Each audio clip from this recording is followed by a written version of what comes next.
antes aqui era sem limite, assim, para fazer roçada aqui por perto, você derrubava áreas grandes sem controle. Porque o prazer do pessoal, nós aqui, eu digo assim, nós tudinho, comum, era qualquer matinho queimava. Antes a gente trabalhava, né, na lavoura e degradava muito o meio ambiente. Querendo saber, né?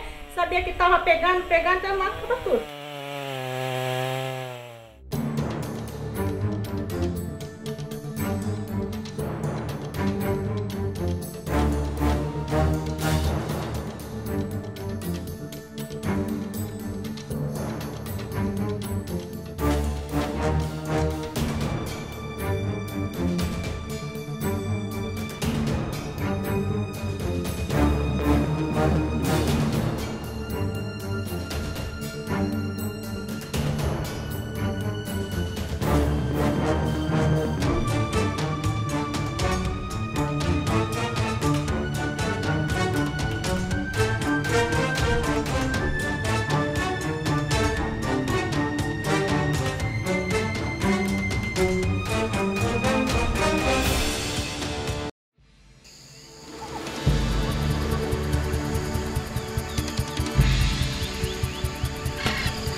Amazônia, mais de 4 milhões de quilômetros quadrados, 25 milhões de pessoas, cerca de 30 mil espécies de plantas e mais de 1000 rios. O maior deles, o Amazonas, é também o maior do mundo. Corta toda a floresta antes de alcançar o Atlântico e, por onde passa, ajuda a manter a maior diversidade de vida do planeta.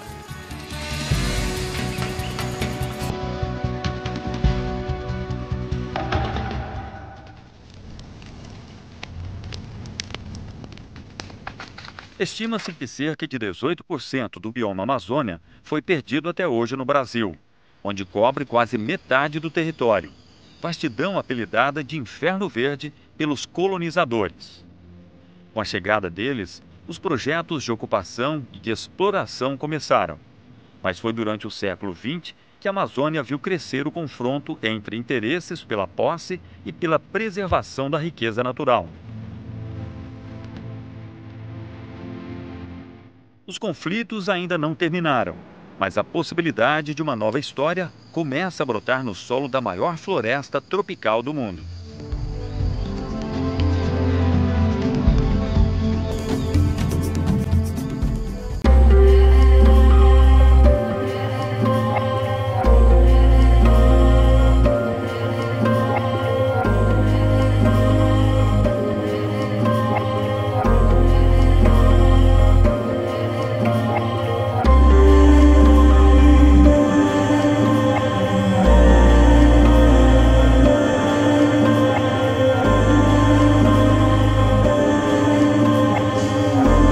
De Santarém.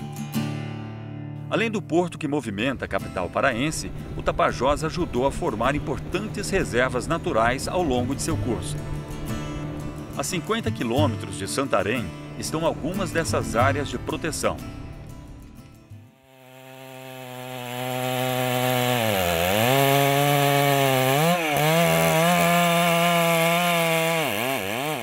João mora há 22 anos na Amazônia e trabalha explorando árvores.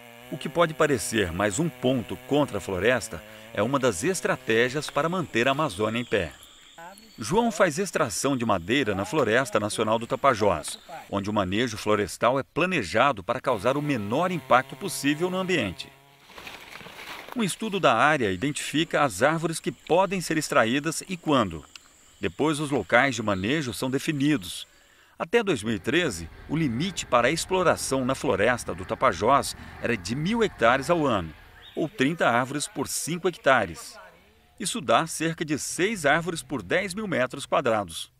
O estudo identifica, inclusive, o melhor lugar para a árvore cair ao ser derrubada, para que o dano no solo e nas árvores em torno seja mínimo e não dificulte a recuperação natural da floresta. Depois da derrubada, o tronco é medido e cortado ao meio, para poder ser arrastado até o pátio de estocagem. Lá é novamente cortado até as toras ficarem com cerca de 5 metros e prontas para o transporte.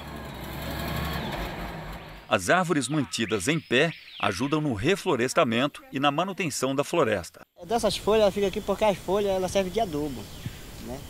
Por solo essa terra aí rápido nasce aí, porque isso é um adubo muito importante, né? Por isso que nós temos cuidado de não prejudicar muito o solo, por causa que essas folhas aqui faz parte, e a semente que está abaixo delas, né? Isso é interessante para nós que trabalhamos numa área de manejo, mas bem assim planejada, como que nós vamos trabalhar para nós não prejudicar muito o solo, né? Muito a nossa natureza, porque nós sabemos que nós temos filhos que vêm aí. Na verdade, nós não sabemos o dia da manhã, nós estamos ficando velhos, mas nossos filhos estão vindo, né? Isso é importante. A Floresta Nacional do Tapajós é uma unidade de conservação implantada na Amazônia, no estado do Pará. Uma área oficialmente dedicada à proteção da natureza.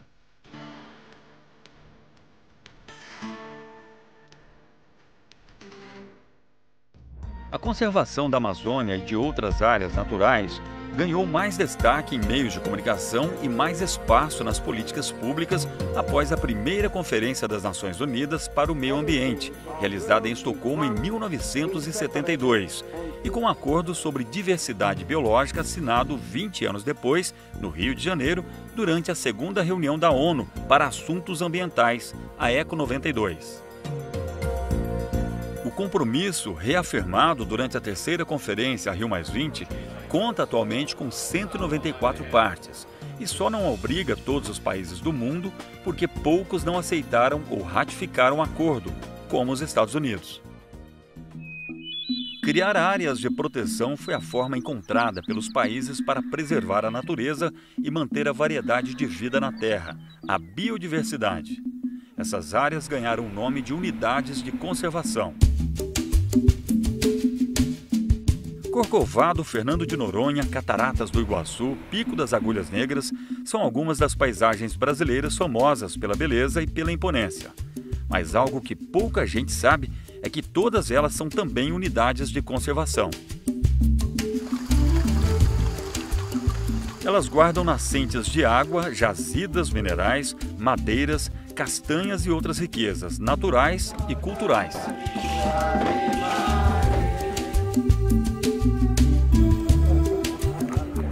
Uma das metas internacionais para a criação de unidades de conservação estabelece que até 2020, 17% das áreas terrestres e 10% das áreas marinhas de cada país devem ter sido transformadas em áreas protegidas. Entre 2003 e 2008, o Brasil foi responsável por criar 78% das áreas de proteção no mundo, o que, segundo dados do Cadastro Nacional de Unidades de Conservação, permitiu que o país cumprisse a meta antes do prazo. No início de 2014, eram 1.828 unidades, ocupando 1.494.989 km². A criação dessas áreas começou na década de 30, com o Parque Nacional de Itatiaia, mas o Sistema Nacional de Unidades de Conservação só foi instituído no ano 2000. De 2001 a 2012, foram criadas 126 unidades de conservação federais, 49 delas na Amazônia. As 107 unidades federais e as 140 estaduais ocupam 26% da floresta, ou 1.100.000 km², área da Espanha e da França juntas. Porém, a maior parte não está completamente implementada. O Tribunal de Contas da União, órgão que controla a administração do patrimônio público, avaliou a gestão das unidades de conservação na Amazônia em parceria com os tribunais de contas dos 9 estados que abrigam o bioma. Pela extensão que possui esta área, por ser um bioma extremamente rico e muito sensível também à influência no meio ambiente do Brasil e de outros países da América Latina, ela oferecia uma boa oportunidade para realizarmos um amplo diagnóstico da gestão de unidades de conservação e verificarmos se a administração pública contava com as condições suficientes para gerir bem essas áreas. A partir da média de 14 indicadores, a auditoria concluiu que só 4% das unidades, incluindo federais e estaduais, encontram-se com alto grau de implementação e de gestão. Entre as federais, o índice é de 7%. E de 1% entre as estaduais. Nós ainda temos um baixo grau de implementação das unidades de conservação.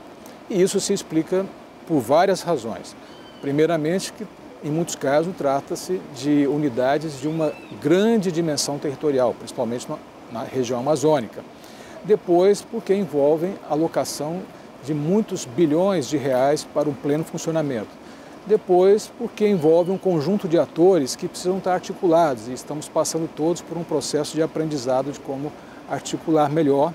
E ainda, por último, podemos dizer assim, precisamos ter um pessoal qualificado em número muito além do que hoje dispõe aquelas regiões. Isso porque a legalização do sistema não foi acompanhada pela oferta necessária de recursos para a gestão das áreas. O Instituto Chico Mendes de Biodiversidade, órgão ligado ao Ministério do Meio Ambiente, é o gestor das unidades de conservação federais.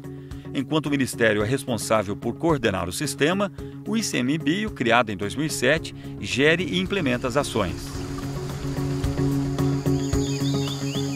O orçamento utilizado pelo Instituto passou de 282 milhões de reais em 2008 para 511 milhões em 2011, ficando em 475 milhões em 2012. Estudo indica que o valor dos recursos aplicados pelo ICMBio por quilômetro quadrado de área protegida é menor que em outros países. Nos Estados Unidos, o principal órgão gestor de unidades de conservação dispõe de 7.806 dólares por quilômetro quadrado administrado. São 340 mil quilômetros. O ICMBio é responsável por área de 750 mil quilômetros quadrados e dispõe de 277 dólares por quilômetro, valor 28 vezes menor para uma área 2 vezes maior. A média de servidores do Instituto Chico Mendes é de 1 para cada 393 quilômetros quadrados. No Canadá, por exemplo, a média do órgão similar é de 1 para cada 54. Na Amazônia, 90 das 107 unidades federais contam com menos de 5 servidores. A maioria, 56, conta mesmo com 1 ou 2.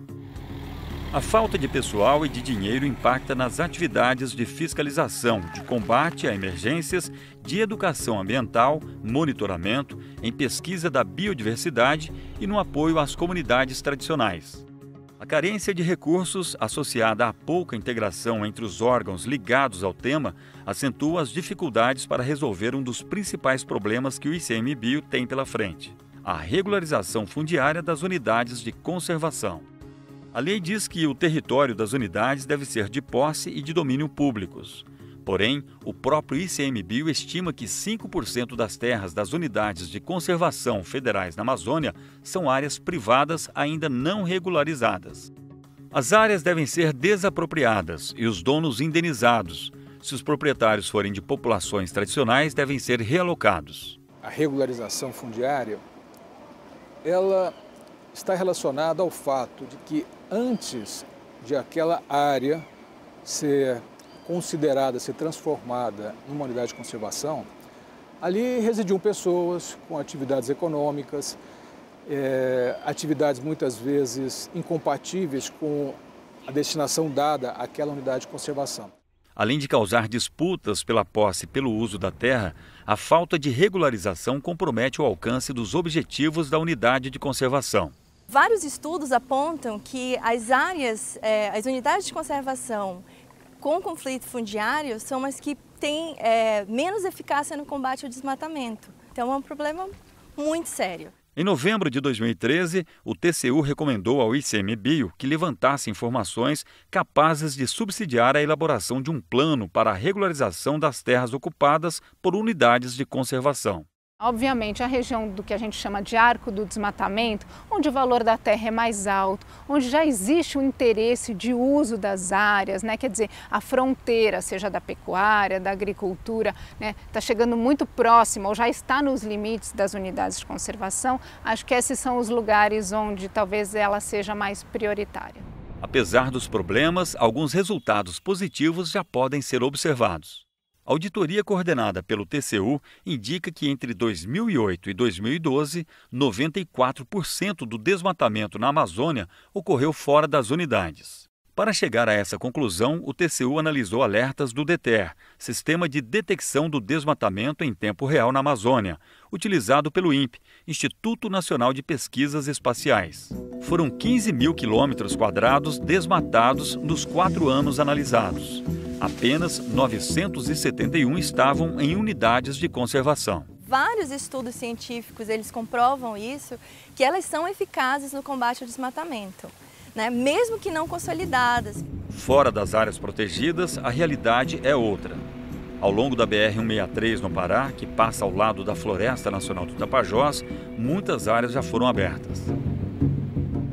Um estudo do Amazon, publicado no começo de 2014, indica que as áreas já destinadas à proteção estão também perdendo terreno, literalmente, para as ocupações irregulares. Nesse período que a gente analisou entre 95 e 2013, houve algumas ampliações e várias reduções.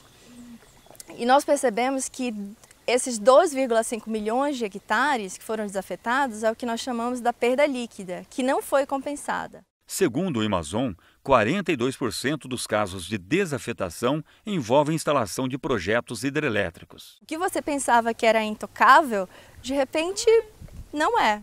Isso é uma tendência crescente, também aqui no Brasil, especialmente na última década, que pode ser sim uma ocorrência que é positiva para o sistema, porque você está ajustando alguns erros históricos de criação e até melhorando o sistema, mas o que a gente tem visto que nem sempre é isso. Mas você tem que pensar no sistema como um todo. Então, o que o sistema vai perder em termos de representatividade, da proteção daquelas características? Onde a gente pode compensar isso? Será que os motivos para a desafetação daquela área são realmente válidos para toda a sociedade ou não? Em meio à pressão que cerca as unidades de conservação na Amazônia, os habitantes da Floresta Nacional do Tapajós se organizaram para iniciar o uso sustentável da floresta.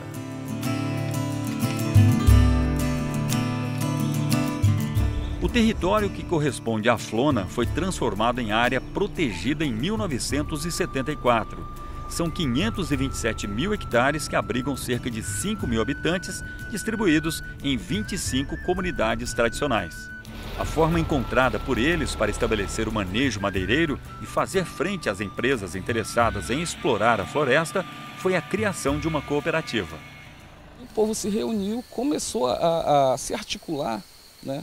Porque nós, morando aqui, filhos daqui, nós não poderíamos manejar a floresta, que era mais legal para a gente, e vir uma empresa de fora e manejar. Quer dizer que a gente estava perdendo aquilo que era nosso. Muita gente diz assim, não, isso não vai dar certo. Uma cooperativa não vai conseguir ser administrada pelo povo ribeirinho, porque eles não têm condições. E a gente conseguiu superar isso, e hoje talvez seja a única cooperativa, né, que é administrada hoje pelos próprios cooperados e que deu certo, que hoje ela é vamos dizer assim, um espelho para muitas outras cooperativas que iniciaram e até hoje não deram certo. Surgiu a Cooperativa Mista da Flona Tapajós. A Conflona começou a explorar madeira em 2005.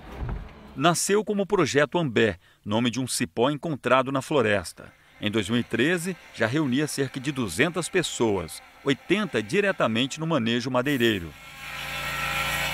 No período da safra, que dura 3 meses, fora da época de chuvas, chegam a cortar até 80 árvores por dia e a produzir cerca de 20 mil metros cúbicos de madeira. Curiosamente, ao contrário do que possa parecer, em muitos casos, quando se administra bem essa tensão entre exploração econômica e preservação ambiental, isso contribui muito para a preservação ambiental.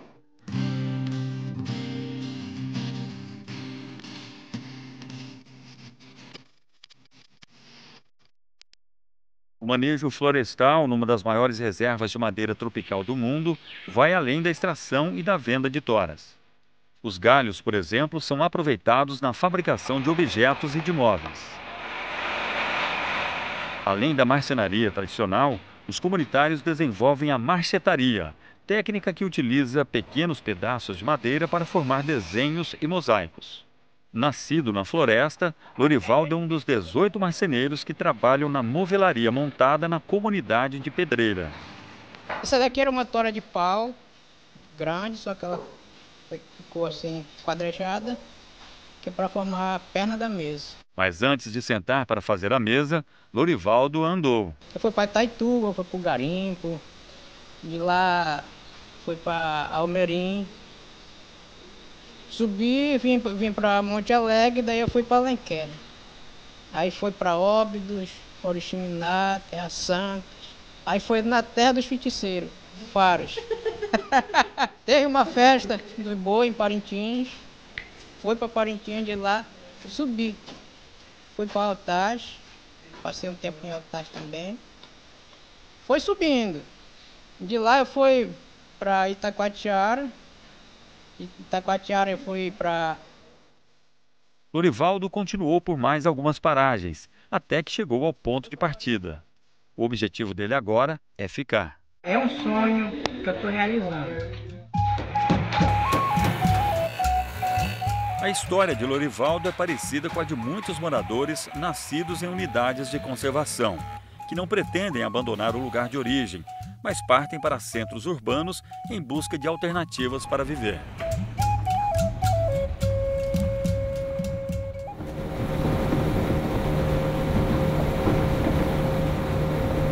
A extensão larga e profunda do Tapajós nos absorve a ponto de esquecermos que ele não é mar.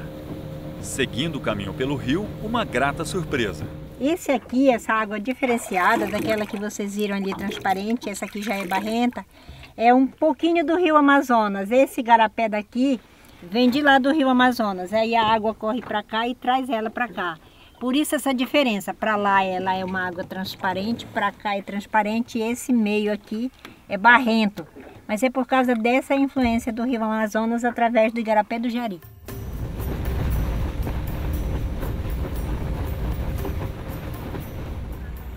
Pouco antes de encontrar o Amazonas, o Tapajós recebe o Arapiuns. Bem ao lado da Floresta Nacional, os dois rios dão nome a uma outra parte da Amazônia, que em 1998 foi transformada em área protegida, a Reserva Extrativista Tapajós Arapiuns. Foi lá que Maria Odila nasceu e de lá saiu. Morou em São Paulo, onde foi professora, casou e teve filhos. Há 13 anos voltou para a Vila de Anã, para recomeçar. E eis que de repente agitam-se numa estranha ebulição as águas tranquilas do manso Igarapé. Na crista de cada onda cintila um mistério. Anã é uma das portas de entrada para a reserva. Segundo a lenda, o nome vem de Moanã, um ser encantado com corpo de homem e cabeça de touro, que dizem vivia debaixo de uma enorme pedra na boca do lago da comunidade. Lá, ele deixava joias e roupas, e quem ousasse tocar ficava maluco e só melhorava depois da reza de um pajé.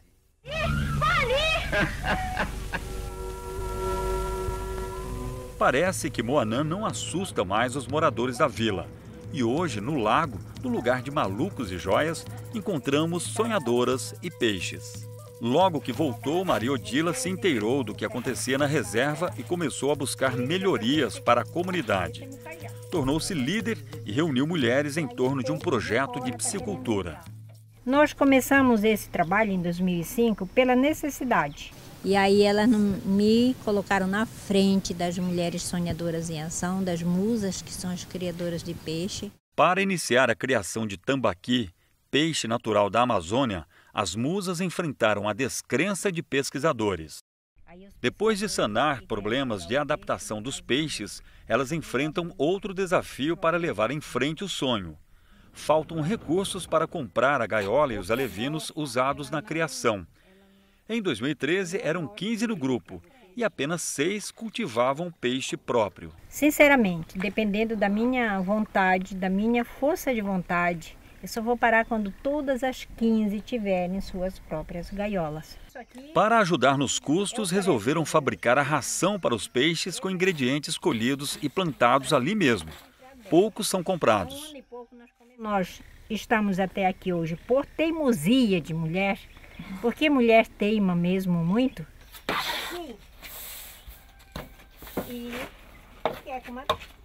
Alcilete e Maria Lucidalva são outras duas teimosas, que sabem bem a diferença que um projeto assim pode fazer. Quando não tem mesmo, né, você vai lá, pode tirar.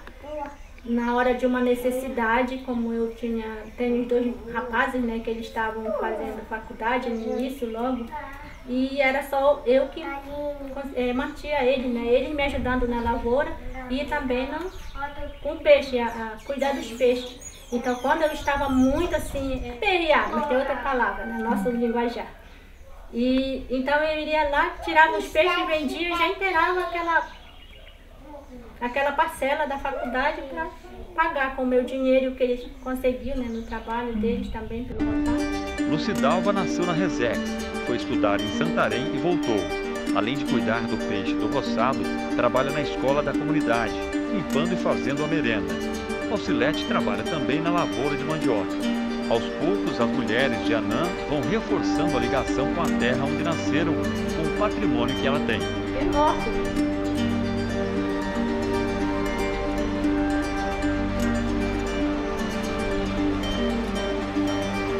Antes, né? Não queria nem saber, né?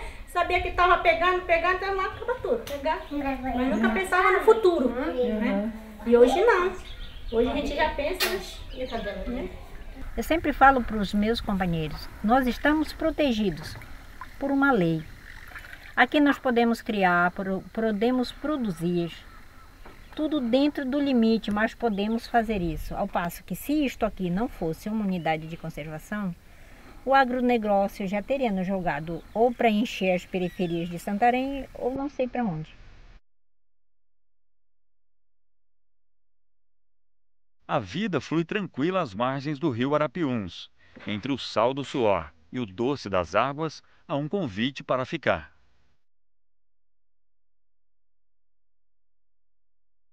Aqui eu acho muito melhor. E meus filhos também tenho 2 filhos que são professores na outra comunidade, mas quando eu digo assim, meu filho, vocês pretendem ir para Santarém? Como diz, não. A melhor coisa é morar no interior. Aqui eu vivo. Aqui eu sou água, eu sou terra, eu sou sol, eu sou chuva, eu sou tudo.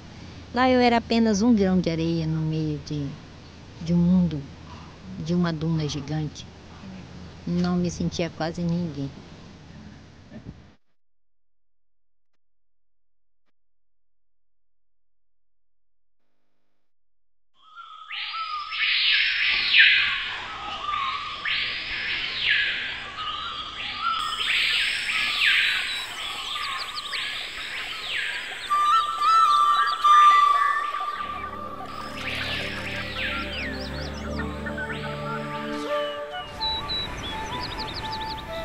Uma área de proteção da natureza não é uma área da qual a presença humana deva ser obrigatoriamente banida para que funcione.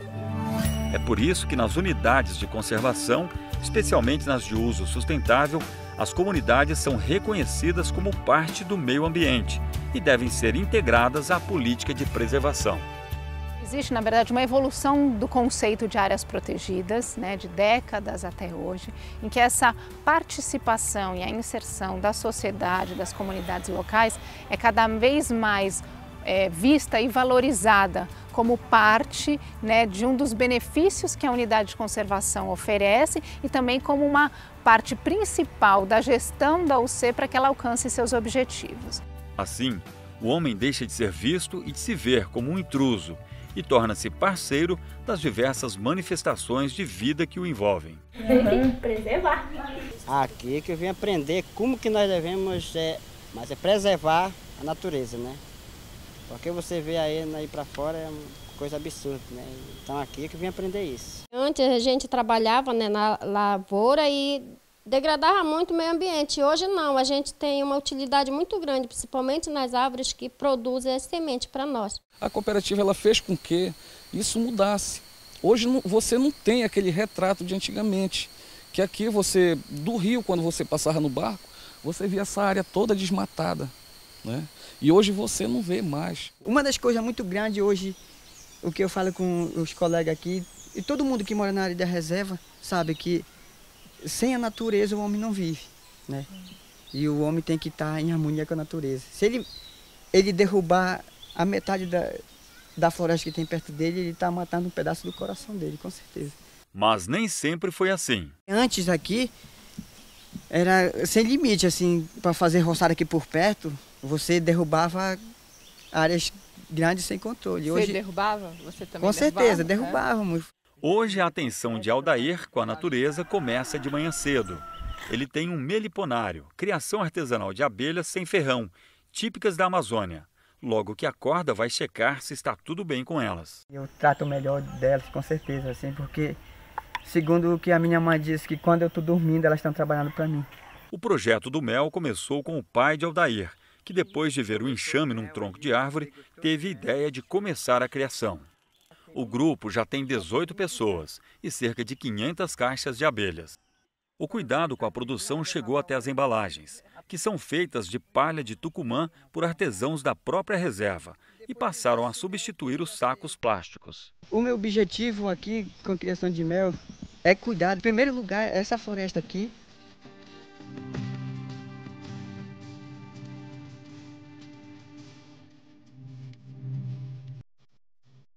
Além de alimento e trabalho, as comunidades tradicionais da Amazônia herdaram uma farmácia a céu aberto, ainda pouco estudada. Segundo Aldair, o mesmo mel que ele extrai, se misturado a plantas da região, tem as propriedades medicinais intensificadas. É mel com pimenta, mel com taxi, bom para curar cheadeira no peito, mel com andiroba, mel com sucuba. A sucuba é uma árvore que dá um leite parecido com o látex da seringueira.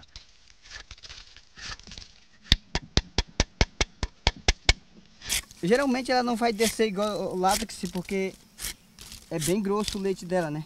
Para escorrer, é preciso a ajuda de um pouco de água. Essa água a gente coloca só para ela... Só para ela descer, porque ela é grossa, esse leite dela. É amargo. Os moradores garantem que é ótimo para curar gastrite e até câncer. Sabedoria que tem sido confirmada pela ciência. Ele é um anti-inflamatório poderoso e muito conhecido na região. Um dos grandes símbolos da riqueza e das lutas que marcam a história da Amazônia, a própria seringueira é uma das fontes de renda na reserva extrativista. Depois de um tempo fora da reserva, Domingos voltou para o seringal da comunidade de Vila Franca, onde extrai o látex usado na fabricação de borracha. Aos 56 anos, ele não quer outra vida.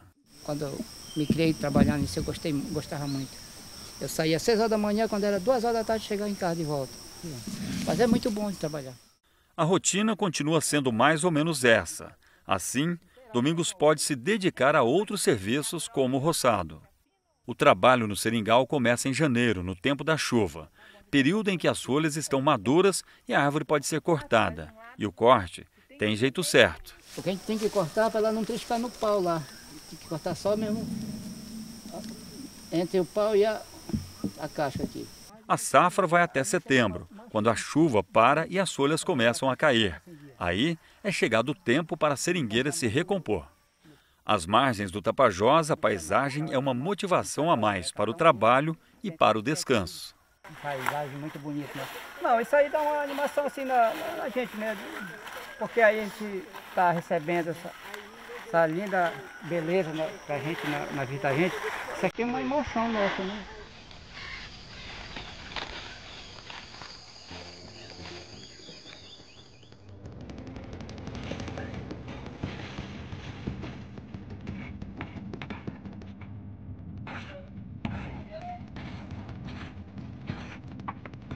A reserva extrativista é um tipo de unidade de conservação criado para atender às necessidades das populações locais, com subsistência baseada no extrativismo e na pequena agricultura. Tanto as reservas extrativistas como as florestas nacionais são unidades de conservação de uso sustentável, onde atividades de exploração e de visitação são permitidas, desde que não interfiram na manutenção do patrimônio natural.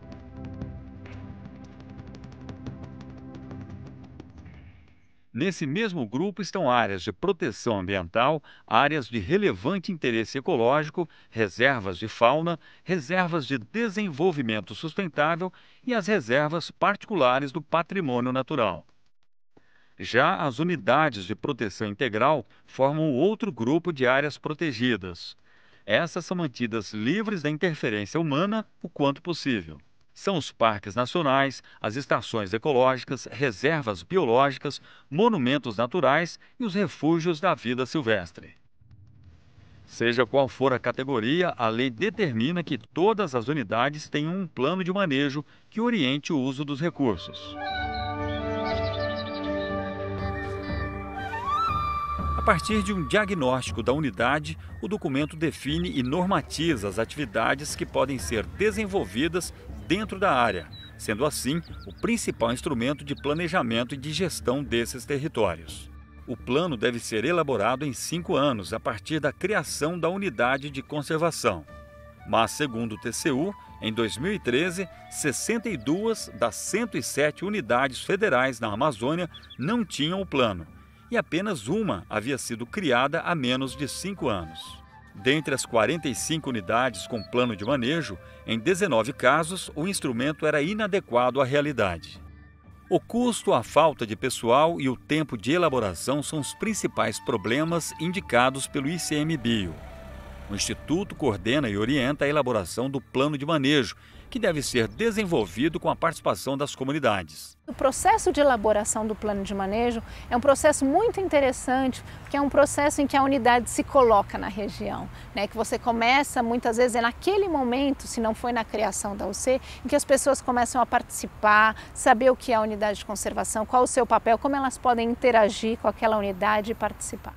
Se a comunidade não está envolvida na gestão, ela pode acabar utilizando os recursos de forma não sustentável, fazendo com que até o próprio objetivo da unidade não seja cumprido. Sem o plano pronto, as atividades dentro das unidades, mesmo nas de uso sustentável, deveriam se restringir à proteção e à fiscalização. Mas nem sempre a realidade segue o compasso da lei. E, em muitos casos, os projetos comunitários começaram antes do plano estar pronto. O gestor, né, com o apoio de outros parceiros, tem que ter o jogo de cintura suficiente para ir gerindo aquela situação, já fazendo um processo de inserção, acordos, planos emergenciais com a comunidade local, até você chegar numa situação ideal de ter todas as regulamentações e diretrizes, né? As coisas às vezes vão acontecer independente daquilo estar regulamentado ou não.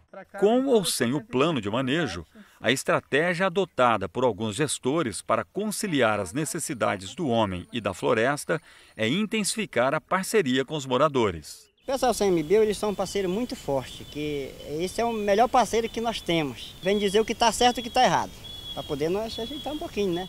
A gente tem um trabalho muito bacana porque consegue juntar os dois e fazer um trabalho bem significativo que em outras unidades, não são em todas, mas em algumas comunidades isso não acontece. Além da orientação, a implantação de infraestrutura para a população desafia comunitários e gestores. Nós lutamos para que tenha uma unidade de conservação, que é uma unidade que vai ser uma área segura para nós, sem ter ameaças de grandes invasões de grandes empresas de fora. Então acho que a gente tem que cuidar, mas cuidar de forma também que a gente possa viver bem. Para Leônidas, filho da comunidade de Suruacá e presidente da Tapajoara, associação que representa as 72 comunidades da Resex Tapajós Arapiuns, a luta agora é pela melhoria das condições de vida do povo da reserva. Não basta só a gente viver na floresta, olhar a floresta, mas sem ter como viver bem, sem ter como a família ter assistência da saúde, da educação, de outros projetos que possam trazer melhoria da qualidade de vida para você poder manter a floresta em pé. A energia só está disponível por algumas horas e nem sempre todos os dias. Nós temos energia, mas é só à noite. A energia que nós temos são grupos geradores, que isso causa tanto impacto para o meio ambiente quanto dificulta a vida das comunidades. À beira de um rio oceânico, metade da população da reserva não tem água tratada para beber. Mais um encontro entre opostos na Amazônia. Para a Resex Tapajós Arapiuns, eu acho que hoje a maior necessidade da população da Resex é água encanada, água potável, né? Porque não adianta nós ter esse rio imenso, mas na comunidade lá em cima nós não temos água potável. A avaliação nossa é bem clara de que aonde tem água potável de qualidade, as crianças não têm diarreia, as crianças pararam de morrer por desnutrição, por essas doenças que a água pode causar. A água pode decidir o destino de alguém. Origem da vida e alimento necessário para os moradores da Amazônia é também caminho a ser percorrido. De barco, o percurso da reserva até Santarém dura de 3 a 4 horas. O transporte regular ocorre 2 vezes por semana. Com ele, Natália não pode contar. Ela estuda serviço social e sonha com medicina. Para chegar às aulas, faz malabarismos. O transporte não tem, assim, no dia que é para a gente estar em Santarém. Que no caso que era para a gente estar indo, os transportes estão vindo. Então a gente tem que ir para outra comunidade pegar transporte para chegar até do chão e de outra do chão para a faculdade. O trajeto é feito a pé, de barco e de ônibus. Ela sai de manhã para chegar na sala de aula já à noite. Isso toda sexta-feira. Tem muitos que desistem sim. Só da comunidade dela são 7 pessoas que estão fazendo a universidade. E quase todas elas com essa dificuldade. A gente quando começou não foi só 7, foram 12. Eu lembro que na criação da Resex, no máximo a gente tinha até a 4ª série nas comunidades da Resex. Hoje nós temos até o ensino médio e já estamos lutando agora para que tenha ensino superior. Né? Ensino, a faculdade possa vir para as comunidades também, haja visto que a demanda é muito grande. Nós temos vários alunos que estão terminando o ensino médio, bastante alunos, e temos com essa necessidade de que o ensino superior também chegue às comunidades. Meus pais foram muito envolvidos em movimento social, assim, se a comunidade é digamos assim, um espelho para as outras comunidades, é porque graças ao trabalho deles e outros comunitários. Então a gente tem que dar continuidade no trabalho que eles começaram. E isso incentiva a gente a estudar para voltar para a comunidade, ocupar o nosso lugar. E hoje a gente tem uma facilidade, tanto na área tecnológica, tanto na área de outros conhecimentos para a gente ter, fazer e voltar para fazer o melhor para a nossa comunidade. Mas para a Natália, muitos não pensam assim. O melhor dos pensamentos desses jovens de hoje é curtir, assim, ter uma vida assim, livre, não se preocupar com nada. Tanto é que hoje a gente enfrenta um problema de liderança nas comunidades, né? A maioria dos jovens que tem, assim, querem ser livres, entre aspas. Mas, assim, tem muita gente também, muitos jovens também que têm, eu acho que pensamento até melhores que o meu. Junto com o serviço social, Natália estuda empreendedorismo e, com a ajuda de organizações não governamentais, está aprendendo a fazer um viveiro de plantas medicinais em Anã. O conhecimento também se amplia pelo intercâmbio constante entre as comunidades da reserva e de áreas vizinhas. A gente vai se ajudando. Mesmo com convívio em comunidade, o caminho do homem na floresta é de solidão, acompanhada de luz e do silêncio, que se declara ao estalar das folhas sob os pés. Anúncio de uma riqueza que morreu antes de ser tocada e que não se perde, renova-se. Assim como o homem renova sonhos. Eu penso em melhorar de vida, né? Já comecei um pouquinho, mas a gente precisa ainda mais, né? Então que no futuro a gente possa crescer mais, né? Criar mais e saber investir. Com isso a gente vai conseguindo alguma coisa mais. Tem um ditado, né, que de grão em grão galinha enche o papo. Então assim a gente vai andando. Caminho trilhado entre esperança e incertezas. Nós temos assim um patrimônio natural riquíssimo, né? Um patrimônio protegido já muito grande dentro de unidades de conservação. Mas aparentemente, nós não sabemos muito bem o que fazer com ele. Nós precisamos de muito investimento em ciência e tecnologia para a gente realmente avaliar a riqueza que nós temos nas mãos. O que está faltando mesmo, eu acho que é que o governo possa olhar com mais carinho para essas unidades de conservação, porque nós somos os guardiões da floresta. Nós vigiamos a floresta, nós lutamos para que a floresta permaneça em pé.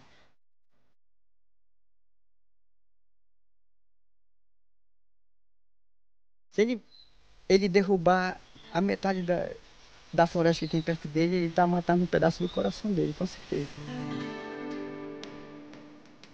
O que está faltando mesmo, eu acho que é que o governo possa olhar com mais carinho para essas unidades de conservação, porque nós somos os guardiões da floresta. Estamos ficando velhos, mas nossos filhos estão vendo, né? Isso é importante. Então, que no futuro a gente possa crescer mais.